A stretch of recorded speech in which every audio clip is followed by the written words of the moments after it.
Agradecer por su presencia, a las expositoras, a los expositores también, agradecerles, muy interesantes los comentarios. Nosotros tenemos una obligación constitucional, no es intención, y el PRD lo ha dejado claro, de regatearle al presidente de la República en ninguna de sus políticas públicas, sus planteamientos.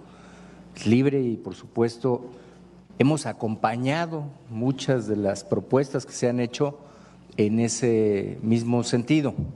Sin embargo, tenemos la obligación pues de esto, que es el análisis constitucional. Si hoy estuviéramos con una ley orgánica o se hubiera planteado una ley, pues ni siquiera nos necesitarían, porque tienen la mayoría y estaríamos pues nada más haciendo nuestras reservas que generalmente pues no llegan a ningún lado. Pero hoy es un análisis constitucional y entonces el tema cambia, porque se va a tocar la Constitución.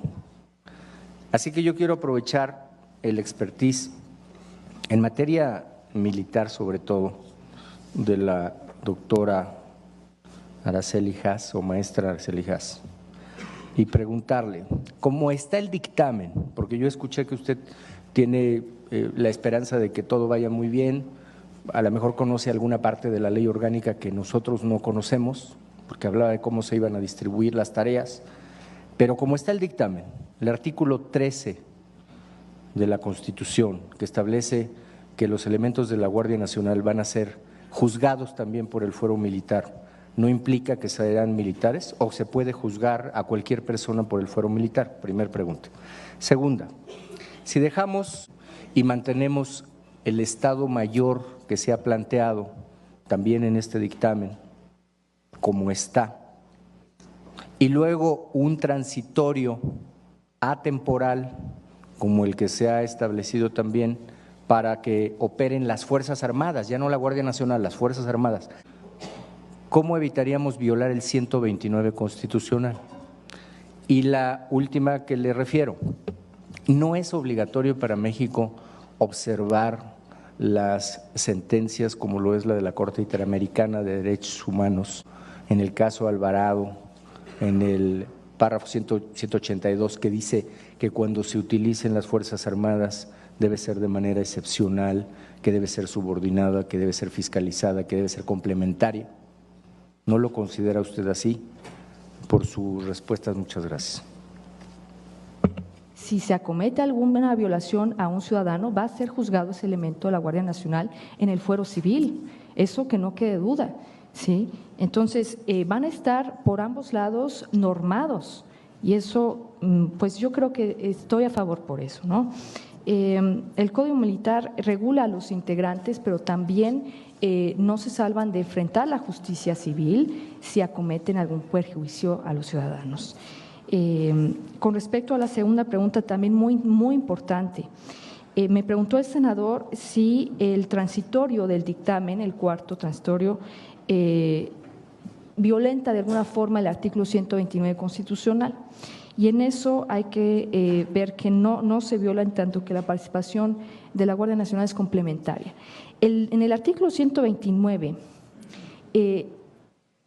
vemos que el Estado tiene que enfrentar el crimen organizado por tres frentes, utilizando a las policías locales, sí, utilizando a las Fuerzas Armadas y ahora utilizando a la Guardia Nacional. Va a, digamos, a fortalecer, digamos, su capacidad para enfrentar al crimen organizado, pero no olvidemos, entendido que el papel de las Fuerzas Armadas es complementario, ¿sí? Nadie está militarizando este país, esto es totalmente complementario, por eso no se está violando el artículo 129 constitucional y se pone el transitorio en tanto que se crea la Guardia Nacional. No es algo permanente, si ustedes ven ahí, se pone eso para que estamos construyendo una nueva institución que no va a operar de la noche a la mañana, no va a tener los 50,000 elementos de la noche a la mañana. Entonces, en ese proceso de tres fases, en el que en 2 años entiendo que van a estar cubiertos esas 50,000 plazas, bueno, esos 21,000 que van a generar el inicio de la operatividad de seguridad pública, pues necesitan tener, digamos, ese respaldo en el transitorio, ¿no? Y con respecto a la tercera pregunta, el senador me preguntó sobre el apego a los derechos humanos. También recalco que en la minuta debe estar muy normada el apego a los derechos humanos por parte de la Guardia Nacional. Si no, no va a ser un dictamen útil. Y eso que quede claro.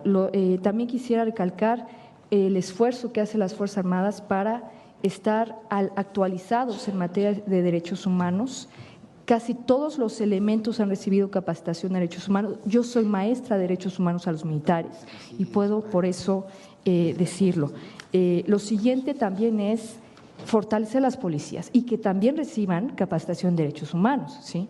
En ese sentido, necesitamos que los tres frentes del Estado mexicano, todas las instituciones policiales, Fuerzas Armadas, estén altamente capacitadas en materia de derechos humanos y que la Guardia Nacional esté completamente apegada a este importante derecho. Muchas gracias.